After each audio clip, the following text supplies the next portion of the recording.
the more athletic Brock Holt joining us right now. Kike Hernandez of the Boston Red Sox. Kike, how you doing, man? Good to see you. I'm good, guys. How are you? Really good, really good. Go ahead, Brock. You could start. Yeah, we were just talking, Kike, how Joe Kelly, whenever you signed with the Red Sox, Joe Kelly went on all these podcasts saying, yeah, Kike's great, man. He's a more athletic Brock Holt. And like that hit me deep, but I mean, obviously true, you can play center field, Gold Glove defense, center field. You're playing shortstop right now. You can do it all. So, okay. I'm a poor man's Kike. We know that. Hey, you got an All-Star game. I don't have that in my belt. So. Hey, there you go. Well, that's coming. Do you have any cycles? Hey, to answer AJ's question, I don't wear a cup, bro. I don't want to catch it. I don't wear a cup. So yeah. That's simple. Yes, Kike. Neither did Brock. That's why he couldn't catch I didn't either. And I had concussions. I had concussion problems, man. I was playing dizzy bat trying to hit out there most of the time. So one foul tip into the mask and your boy was out. That's what it feels like to try and hit the sweepers these days. Good call. Whee! Hey, how is the vibe? So we just had Kirk Herbstreit on, who's a massive Reds fan, and he was saying, even though the team right now is playing inspiring ball, he's like, I go to a Reds game, it's like a morgue. I go to Boston, and it's almost like the fans can will the team back into ball games. So now you've been there now for a bit. Is that how you feel compared to some other places? I know obviously Dodger Stadium's different too, but do you feel that when you're in Boston? Yeah, definitely. I mean, there's certain atmospheres that you can't compare to anything, and Fenway is one of those places that everybody that comes in here wants to beat us because we're in Fenway, they're in Fenway, and but then there's times where it can be a really rowdy atmosphere for the opposing team, and it can rattle them, and we're trying to keep the fans behind us, and it's just unfortunate that the last 2 nights the only sport in town right now has gone 0-2 since the Celtics lost. So we need to turn it around quick here. So if Brock is a less athletic version of you, who are you a less athletic version of that you're like, okay, I'll take that? Like if somebody was like, oh man, Kike Hernandez is a poor man's... Probably Javy, I guess. Poor man's Javy Baez?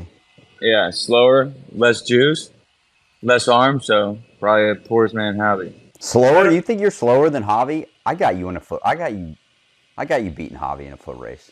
I don't know. He steals bases. He's got a better swim move, so he can swim move better than a lot of people, but I got you beating him in a foot race. He's not playing center field though, like you.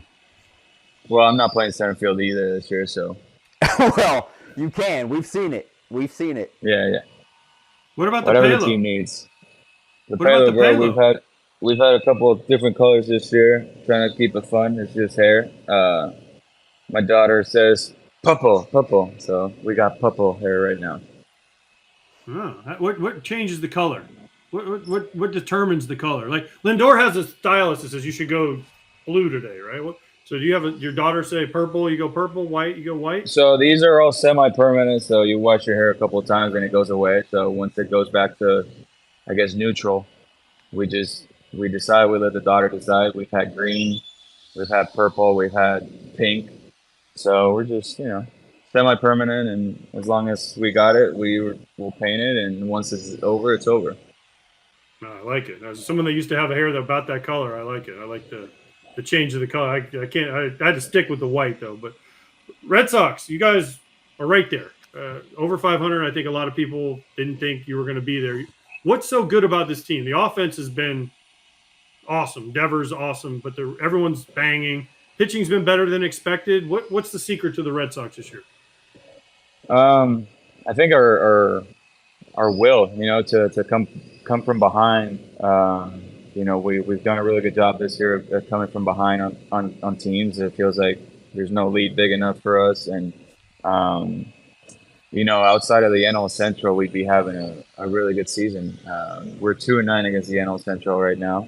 We've had our struggles against that division for whatever reason, but we've also had some injuries like Duvall. He was probably the best hitter in baseball before he got hurt, and we've lost Arroyo and Yu Chang. obviously Trevor has been out all year, but we've had some guys that have stepped in great, filled in some roles marvelously, and then we've had guys come back from injuries in the rotation, and it's given the rotation a better look, and it's helped the bullpen shape up better. We got some weapons that can give us multiple innings in that bullpen. We got some guys that can bridge, and then we got a really good back end, and Martin and Kenley, and then as far as us is we've been struggling to score runs last few days, and 2 nights ago we fell short. We had a big comeback in the 9th inning. We fell short, but then again last night we fell a little bit short again. But we need to manufacture runs, find a way to do what we were doing before last week, and I think we're going to be all right. What gets you hyped up? What's the thing that gets you going? Like angry, juiced, makes you cry? What is it? What's your thing? I don't even care if it's baseball. Anything in life. Probably family, man. But if we're talking baseball, it's got to be October. Nothing better than playing in October. Once you get a taste of it, once you get a taste of winning, you just want to have more and more of it, and you get kind of addicted to it. But I would say outside of baseball, it's just my family. My family is the most important thing in my life, and outside of that is probably October baseball. So if it's October baseball, do you think it's fair that some teams that are going to be hovering around 500 have a shot at getting into the playoffs? Should we have expanded playoffs, or you've grinded a whole season to get there? It's a reward, right? Yeah, it's a reward. I guess that in 21 we had a pretty good run towards the end, and I guess we were able to get in due to the expanded playoffs. So I can't completely shit on it. It makes it a little more exciting. I do believe that a lot of times the wild card team has the advantage because they're the ones that stay playing. They're the ones that gain the momentum when they win a playoff series, and while the other team is just sitting there. But I think it gives the fans an extra series to watch. It makes the playoff baseball last a little longer. It's almost like the NBA. The NBA playoffs last like a month and a half, and I guess we're trying to make it the same. I don't know, but overall, I'm not completely opposed to it. There hasn't been a team with a losing record that has gotten to the World Series yet, so I don't know. We'll see. No, nobody wants to see a team that's 72 and 90 go to the World Series. They get hot. Come on. Why? I want to see the powerhouse. Yeah, but look at Philly last year. They were over 500. I know, but they did not play great, and then they went on a run, and they're streaky ball club, and no, but they still won 87 games or something. Right. It's not like they were terrible. I think the closest we've had so as far as 2020 when the Astros got to the playoffs and they were one win away from the World Series, and they were 5 games under 500 or something like that. I'm sure you've answered this. In 2020, though, 2 things. One, I was at the Game 6. I got COVID, so tell Justin Turner thank you next time you talk to him. Okay. I figured. I know. I've told him this story before. No, you told JT? I was at Game 6, and I actually got COVID when I got home, but I just told him when Justin gave it to me. Or maybe you gave it to him. No, he had it before me. But you guys were sharing a room or what? No, yeah, no. I was just in the stands. I was in the stands watching. First of all, about that, if there was a Game 7, they probably wouldn't have played it. It would have been crazy, but that's a whole different point. Yeah. How happy were you guys when they took Snell out of the game? Is a team, you're like, we can't hit this dude. Yep, he's going to go 9, shove it. Oh, they're taking him out. Who are they bringing in? Mariano Rivera? So what? It ain't Blake Snell. Let's go, boy. Bam, bam, bam. So what was it like in that dugout?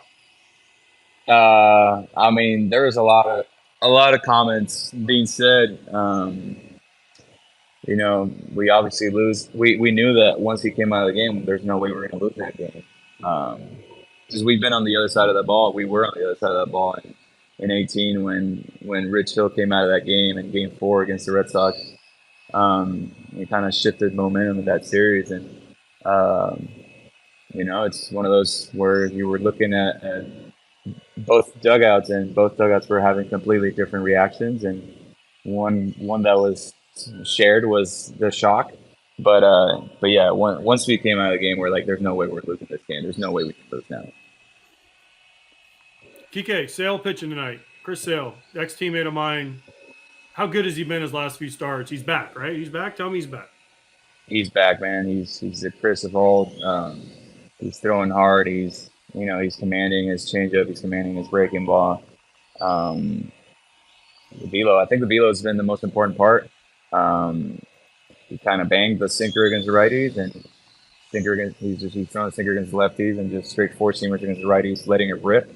And I think he cleaned something mechanically about 5 starts ago that was the difference maker. And then last start, he was having the good old case of massive diarrhea with like some food poisoning, and somehow he lost like 5 pounds. I didn't know that he was capable of losing 5 pounds, and came out and shoved for 5 innings, gave us what we needed to win the game, and speaks volumes of what he's been doing.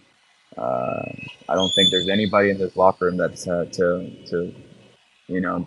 fight his way back the way he has last couple of years, with some obviously injuries that are part of the game, and then some injuries that haven't been part of the game, like the 2 incidents that he had last year, and that were very unfortunate. But I mean, he's got some great momentum going into the start. He's been wonderful for his last 4 or 5 starts, and I mean, it's been a lot of fun to watch. It's one of those, I've been here. This is my 3rd year now, and I've barely played with him, and I'm glad that I have a front row seat to the Chris Sale show, and it's been great to watch.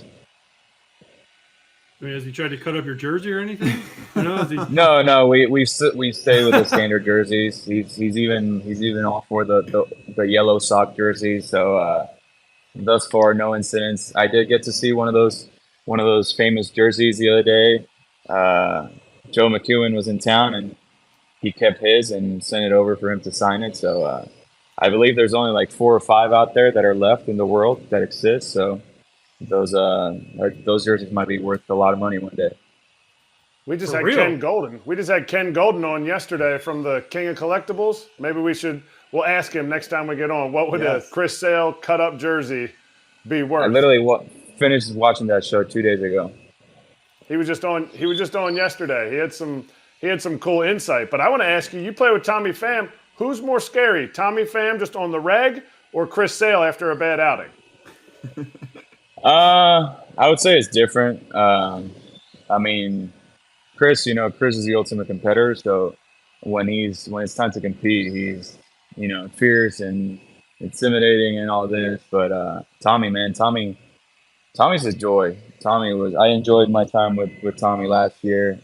Everything that he does is intense, and he's got a great ability to like hyper focus in everything that he does, and everything that he does is with a purpose. And he just looks angry all the time, and I don't think he is. He's just locked in and everything. But on a day-to-day, probably Tommy Pham for sure, because Chris is just normal for 4 days of the week, and then there's one start he kind of like transforms.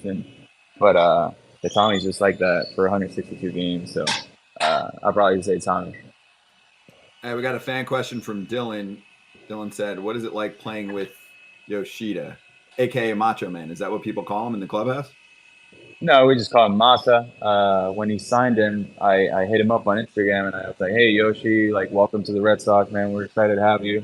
And his first response back was, "Call me Masa."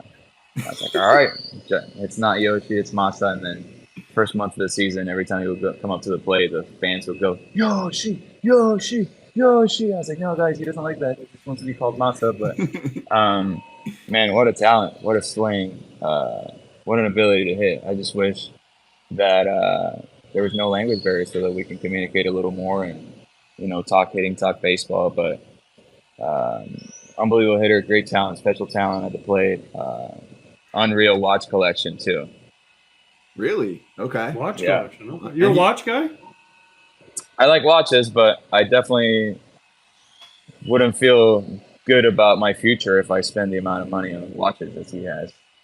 Oh, okay. You can sell them though; they can be collectible. Yeah, they actually go up in value. Yeah, they can go up. Yeah. Ken Golden told us that yesterday. Yeah. Yeah, they can go up in value, but I mean, why would I buy something to sell it? If I buy something, I want to wear it. It's kind of like when people buy Jordans, right? They're like, "I'm not going to wear them." They don't touch them, dude. If you buy them and you can't afford to wear them, you shouldn't be buying them in the first place. Yeah, but people flip them still. It's just. Yeah, There's I wear my Kike. shoes. I'm with Kike on this, man. Like if I'm buying a watch, I'm wearing it. No, I know. If I'm buying shoes, I'm but there are rocking players, Kike, in the bigs who are big card collectors, like Evan Longoria, Bobby Witt, Donaldson, and they flip cards. Like they love it. It's like that's their hobby. That's different. You can't wear a Yeah, baseball but you card. don't wear a card. Do you put it on your forehead or? Yeah, thank you. You're gonna put it in Or your like bike. Don't do that. Logan Paul with his Pokemon cards, blinged out, baseball cards. Nah. Hey, Kike, on another note here, I wanted to hit this with you on baseball in Puerto Rico. I mean, you've been in the league for a while now, had a lot of success on a personal and on a team level. I know you're looked up to a ton in your home country. So what do you think of the state of baseball right now in Puerto Rico? And maybe it's a loaded question. I asked that also with the draft coming up. You know, we always mention guys and what, about a year ago, international draft came up. And I know Puerto Rico is kind of like the test case where they've been able to say, like, here's the pros, here's the cons of having players from there being involved in the draft with everyone else coming from the US and Canada. So, and we got some good shots of you playing in the WBC, styling like crazy with your friends, but just wanted to get your take on how baseball is going there and if there's anything that should be done differently and how it affects the draft. I've always believed that the draft is a little bit of a disadvantage for Puerto Rican players because obviously all teams have scouts there. Maybe not all, but most of the teams have their area scouts there. And, you know, when the national lacrosse checker or the scouting director and all these guys, special assistant GMs, they might get to watch you play once a year. And if they go for a weekend and you have a doubleheader on a Saturday, and it's baseball, man. Anybody can have a really bad game, a really bad day, and if that's the only time they see you before the draft, you know, sometimes it doesn't matter what the reports say about you. You know, if they go to see you to decide whether they want to draft you high or not, and you have a bad day, sometimes that can affect your stock, your value, compared to guys in the U.S. where they're constantly being watched year round. For us Puerto Ricans, we have to sometimes travel and go to like the perfect game tournaments or all different kinds of showcases, and not everybody can afford that, obviously. And as far as the international draft, I don't know enough about it. I don't think that we would be part of the international draft since we're already part of the domestic draft. That's something that I haven't done enough research or talked to enough people about it because I don't know how that would affect them. The Venezuelans, the Dominicans, I don't know. I guess the Mexicans would fall part of that. I don't even know if the Japanese guys, the Asian guys would be a part of this. But I think baseball in Puerto Rico, you know, they said that there was a little bit of a drought right there in between the generation of the Beltrons, the Posadas, the Juan Gonzalez, and all those guys. I know that Beltran and Yachty held the torch for a long time, and then we're in a good place right now as far as being in the big leagues. We have about 20-something players. That's, you know, we've been steady with that number for a couple of years now. Obviously, we have Lindor, Correa, Baez, we have Barrios, we have Edwin Diaz, and those guys that, you know, we have some big names that are doing really good things in the game, and I know that there's a lot of players for kids there to look up to now. But the way the draft keeps cutting down rounds and all that, it affects the Puerto Rican players in a way. And I hope that more schools, more universities start going to Puerto Rico and looking for kids to you know pursue their dream in other ways. And you know, hopefully more and more kids can find their ways into professional baseball and are able to fulfill their dreams. That's a good call. I mean, you're tied into the college baseball scene. More recruiting in Puerto Rico. I agree. In high school, in like perfect game, he's talking about like perfect game tournaments. You'll see every once in a while you will run into a Puerto Rico team. Yeah, and they're usually pretty good. Yeah, of course. But it's not as many as you see. Obviously, it's just hard. College baseball though, can there's some college ones. There. Yeah, they could, but you don't really see that many. Kike, you know better. How many? You don't see that many high school kids from Puerto Rico end up in. Most of them, if they're good, they sign out of high school. So you don't. There's not that. Alvarez Vandy. Was he Puerto Rican? Pedro Alvarez? No, or no? No, Pedro. I think Pedro's Dominican. Grew up in the States, I believe. Yeah, but Dominican from New York. I think the problem with a lot of kids, if they don't get drafted, they got to go to junior college because majority of the guys, whether it's the language barrier or they don't know, in order for you to go to a 4-year school, you got to take the SAT. And in Puerto Rico, one of the things that is mandatory to go to school is like the College Board. I don't know if you guys if they have it in the States, but that's the test that they got to, take when they're seniors in high school or whatever. And not enough people take the SATs in Puerto Rico if they want to play baseball. And I think that affects their status to their eligibility to go to a 4-year school. And obviously the language barrier is huge. Not everybody is lucky enough to learn English before they get drafted. So, that is something that gets in the way as well. But I think if schools start getting there at a younger age, they can start educating kids better and finding ways to get kids into their schools because there is more than enough talent. I saw it throughout the years, a lot of kids that maybe if we were Venezuelan or Dominican, they would get a chance to just, there's so many talented players out of Puerto Rico that are willing to just sign for like $1,000 just to be able to play professional baseball and get their shot. But since we have to go through the draft, not a lot of people get that opportunity, and that's why I believe that the draft affects us in ways. And it's just, I think if schools start getting to Puerto Rico and scouting kids at younger ages and in high school, I think that they can, educate them enough to do what they have to do in order to get to a 4-year school. And once they get to a 4-year school, if they do a good job, they're going to have a better chance of getting drafted. Dude, if I was a college coach, I'm there. Yeah. I'm figuring it out because there's too many good players down there, especially if you're a school like in Florida or somewhere in the South, Texas area. It's an easy flight to San Juan, but in and out, right? Like I'm crushing it down there. One of our fans in the live chat right now said my school, Indiana State, recruits in Puerto Rico, and they're the number 14 seed as a mid-major. See? That's smart. I'm like, that seems like a win-win. You figure out a way to help these kids get not only better at the baseball, but better their lives. Yep. Get them into college. Help them. If they, figure it out. Yeah. There's too many good players. So I asked that. I know it was a loaded question, but obviously hearing from Kike, it was cool. So Kike, hey, dude, we appreciate the time, man. Great to talk to you and catch up. And Brock, work on your athleticism, man. He runs marathons. I don't have him in my book either.